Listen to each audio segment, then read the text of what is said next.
Love was never supposed to feel like this, predictable, structured routine. When I married Daniel, I believed passion would withstand time. That devotion would outweigh desire. But years passed, and something inside me withered. Daniel was a good husband. Faithful, successful, dependable. A man who provided. A man who loved me in the quiet, steady way that husbands often do. But as his career advanced, his presence in our home became fleeting.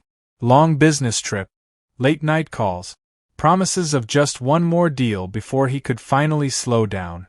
Loneliness crept in, subtle at first. Empty dinners at our mahogany table. Cold sheets that never warmed fast enough.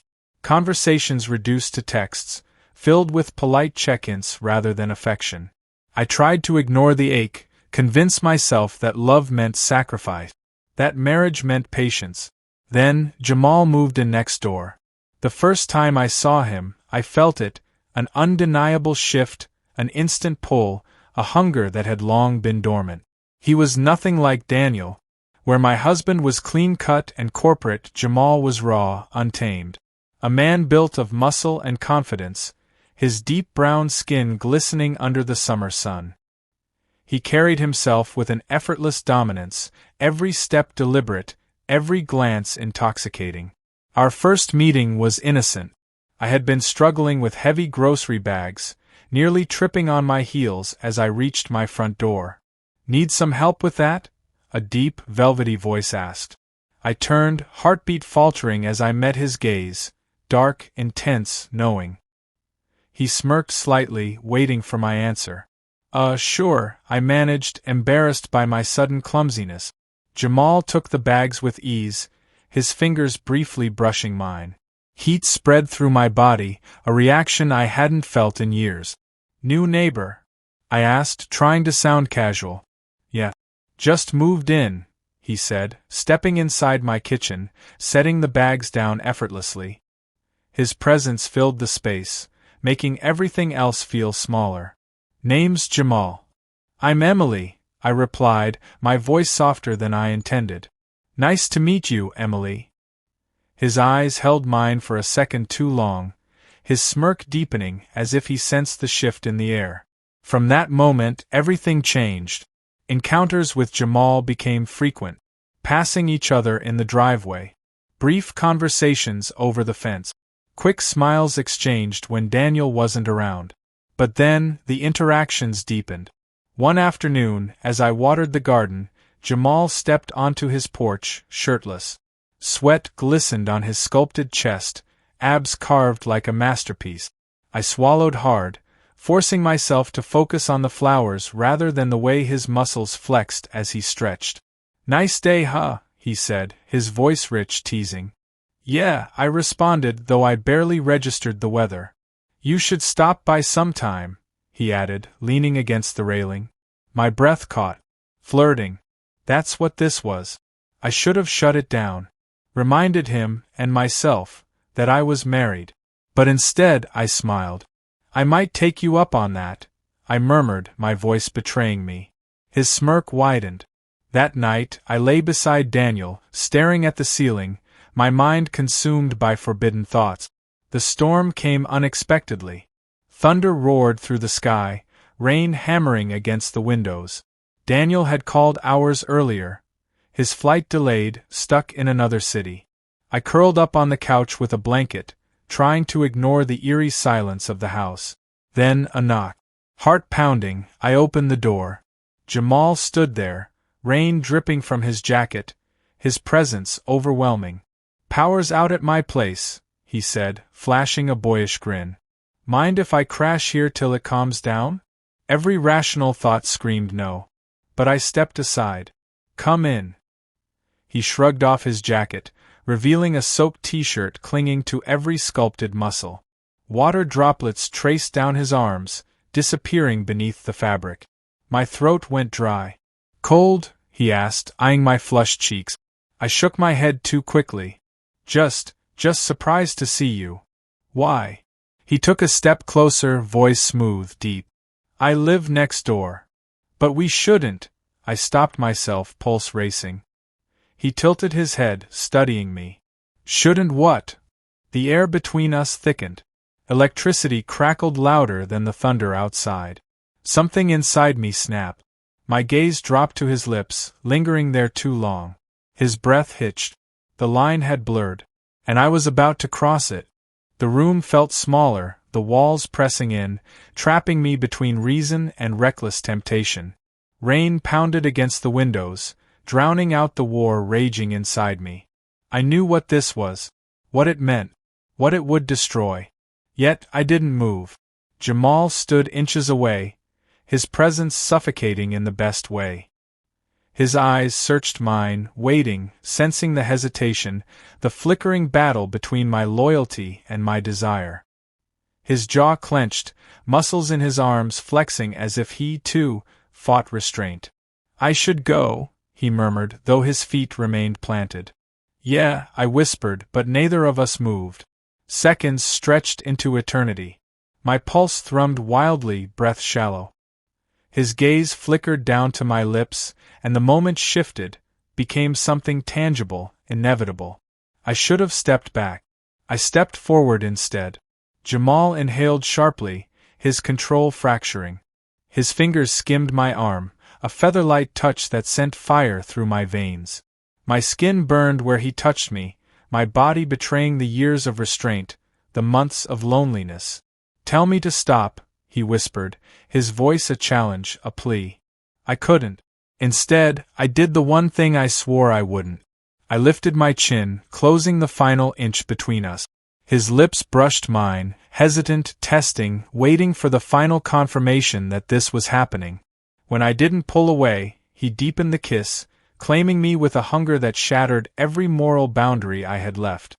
Heat exploded through me. His hands gripped my waist, pulling me flush against him, bodies molding together in a way that felt forbidden, intoxicating. My fingers tangled in his rain-damp curls, tugging him closer, needing more, needing everything. Emily, he groaned against my lips, my name dripping with desire. A shiver ran down my spine. The couch was behind me, but I barely registered the movement as he guided me down, hovering over me, his weight pressing me into the cushions. His lips trailed down my neck, each kiss igniting a new fire beneath my skin. My breaths came in gasps, nails digging into his back as his hands explored places untouched for too long. I arched into him, heat pooling low in my stomach, every nerve in my body alive. Are you sure? He asked again, his voice thick, strained. I wasn't sure of anything, except that I didn't want him to stop. Yes, I breathed. That was all he needed. Clothes became an afterthought, discarded with impatient hands, forgotten in the storm of need that consumed us. Skin met skin, warmth enveloping us as we lost ourselves in the moment. It wasn't just passion. It was something deeper, something raw, unfiltered, untamed. Jamal touched me like a man starved, kissed me like he wanted to memorize every inch of me. He unraveled me, made me forget where I ended and he began. Every moan, every gasp, every whispered name fueled the fire burning between us. And for the first time in years, I felt alive. Hours passed in tangled limbs, heated whispers, stolen pleasure. The storm outside mirrored the chaos within. Rain pounded the glass, lightning illuminated sweat-slicked bodies, thunder muffled our sins. But sin had never tasted so sweet. The world felt different when the storm finally passed. Jamal's chest rose and fell beneath my cheek, his arm draped lazily around my waist. I traced circles on his skin, my mind slowly emerging from the haze of passion. Reality hit like a slap. I was a married woman. I had betrayed my husband. I sat up abruptly, pulling the blanket over my bare skin. Guilt slammed into me, heavier than the pleasure that had preceded it. Jamal propped himself up on one elbow, watching me. Talk to me. I swallowed hard, running a shaky hand through my hair. Words failed me. Regret warred with lingering desire. My body still ached for him, still buzzed with the aftermath of what we had done. But my conscience screamed louder. This was a mistake, I whispered, voice barely audible. Jamal's jaw tensed. Is that really how you feel? I met his gaze, and for a second I saw something there, something beyond lust. But I couldn't afford to acknowledge it. I'm married, I said, as if that hadn't mattered hours ago. His expression darkened, something flickering behind his eyes. And does that mean you're happy? Silence. My breath hitched. My throat tightened. That's what I thought, he muttered. I hated that he was right. But right and wrong had blurred beyond recognition, and all that remained was the aftermath of my choices. I stood quickly, gathering my clothes, needing distance, needing clarity. Jamal didn't stop me. He just watched, something unreadable in his expression. As I dressed in haste, my phone buzzed on the coffee table. My stomach twisted at the name flashing across the screen. Daniel. I sucked in a sharp breath. Hands shaking, I answered. Hey, baby. His voice crackled through the speaker, warm, familiar. Flights rescheduled. I'll be home tomorrow morning. My grip tightened around the phone. Tomorrow. Less than 24 hours. I can't wait, I lied, my voice barely steady. Jamal's gaze never left mine. He heard every word. When the call ended, silence stretched between us once more. I swallowed hard. This can't happen again. Jamal nodded slowly, though something in his eyes said otherwise. Whatever you say, Emily. But even as I walked away, my body still burned with the memory of his touch. And deep down, I knew. This wasn't over. You said. I spent the next morning pretending nothing had happened. The sheets smelled of sin. My skin still tingled where Jamal's hands had roamed. My lips felt swollen from his kisses. No amount of scrubbing in the shower could wash away the evidence of my betrayal. Daniel's flight landed at noon.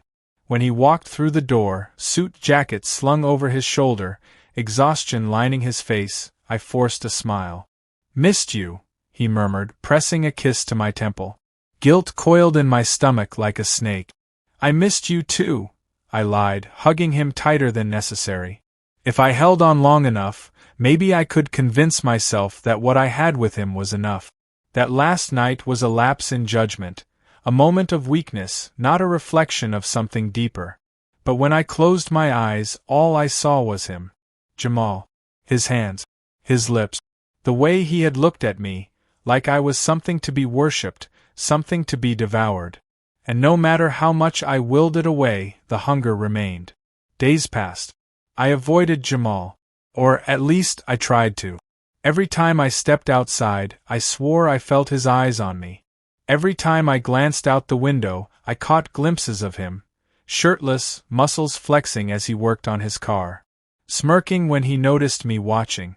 He knew I was weak, and he was waiting for me to break again. I refused to let him win.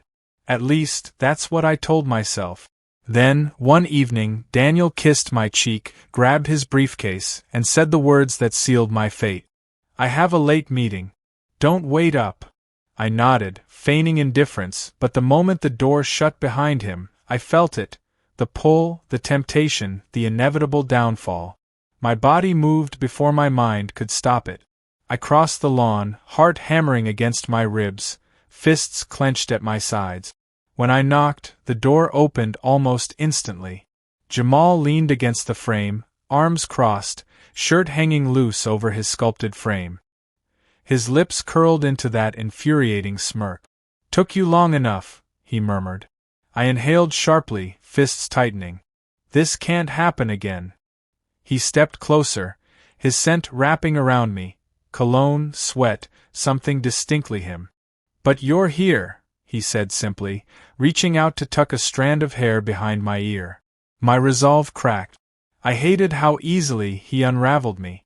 You make me feel like a terrible person, I whispered, voice trembling. Jamal's smirk faded. He studied me, something raw flickering behind his gaze. I don't think you're terrible, Emily. I think you're starving. I sucked in a sharp breath. Tell me I'm wrong, he challenged. I couldn't. His fingers traced down my arm, igniting fire with every touch. The dam broke. I grabbed his shirt, yanking him forward, crashing my lips against his. Jamal groaned into the kiss, arms wrapping around me, lifting me effortlessly. My legs wrapped around his waist as he carried me inside, kicking the door shut behind him. Clothes fell to the floor in a frenzied blur. Lips traced desperate paths across burning skin. Every moan, every gasp, every whispered name was a confession of how much I needed this. I drowned in him, lost in the pleasure, in the way he made me forget everything else. And for those stolen hours, I didn't care about the consequences. But consequences always come. The first crack in my secret came a week later. Daniel and I sat at dinner, candlelight flickering between us. He talked about work. I nodded at the right moments, pretending to listen. Pretending to be the perfect wife. Then, casually, he said it. "The new neighbor seems like a nice guy." I froze, wine glass halfway to my lip. "Jamal?" I asked too quickly. Daniel nodded, oblivious. "Yeah. I ran into him earlier. Seems friendly." He smiled, completely unaware of the war raging inside me. "We should invite him over sometime." I forced a laugh, my fingers tightening around the stem of my glass. "Maybe," I murmured. But I knew I was playing a dangerous game, and the lies were catching up to me. Lies have a way of unraveling, no matter how carefully they're spun. For weeks I played my role, dutiful wife by day, reckless sinner by night. The thrill of sneaking around with Jamal became an addiction, a high I couldn't quit. Every time Daniel kissed me goodbye, I found myself at Jamal's door, his hands already reaching for me, tearing apart whatever was left of my restraint. I told myself I was in control. I was wrong. One evening, Daniel called, his voice strained. "Late meeting again," he sighed. "I'll be home late." My heart should have sunk. Instead, anticipation flared. "Okay, love you," I said, already grabbing my coat. The moment I stepped outside, the night air wrapped around me, thick with something electric. I hurried across the lawn, pulse racing, already picturing Jamal's knowing smirk when he opened the door. But as I reached for the handle, a voice shattered the quiet. "Emily!" My stomach plummeted. Slowly I turned. Daniel stood at the edge of our driveway, his briefcase dangling from limp fingers. He wasn't at work. He hadn't left.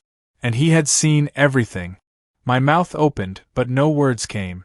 Daniel's face was eerily calm, but his eyes, God, his eyes. Dead. Hollow.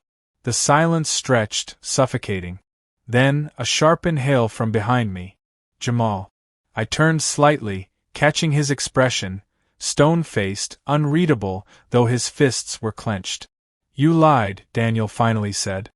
His voice wasn't angry. It was worse. It was empty. I took a shaky step forward.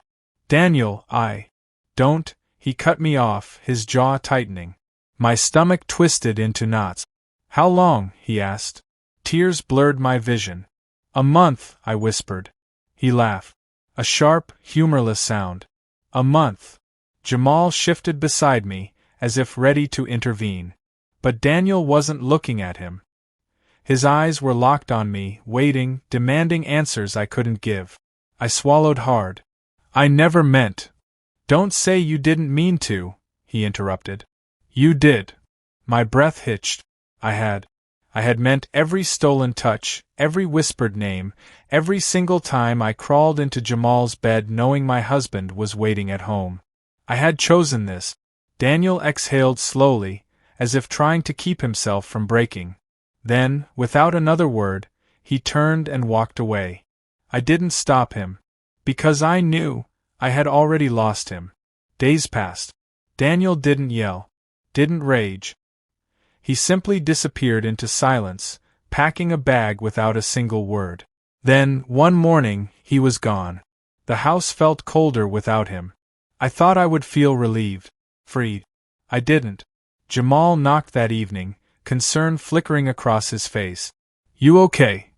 I stared at him. At the man who had given me pleasure beyond anything I had known. At the man who had helped me destroy everything. I let him in that night. But as he touched me, kissed me, whispered my name, I felt nothing. Because some betrayals taste sweet in the moment. But in the end, they only leave you empty.